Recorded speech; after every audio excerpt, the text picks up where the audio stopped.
Мен Жұпарбек қызы Құралай, Мағжан Жұмабаев халықаралық жоғары колледжінің арнайы пәндер оқытушысы. Әр адамның өмірінде мамандық таңдаудың маңызы зор. Себебі мамандық адамның болашағы мен оның қоғамдағы орнын айқындайтын басты факторлардың бірі. Мұғалім болу үлкен жауапкершілік.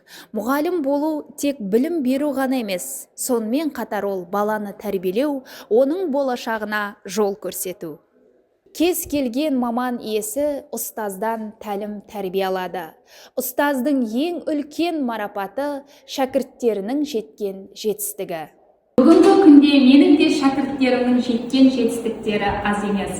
Бастауыш білім беру мамандығының студенттері Жакенова Дильназ, Юлдашева Назира, Болат Мария, Махатаев оқуларынан бірінші орынды иеленсе, Абдырахманова Ұлданай, мамандықтар әлемін ашамыз, үздік бейне сабақ номинациясы бойынша үшінші орынды иеленді.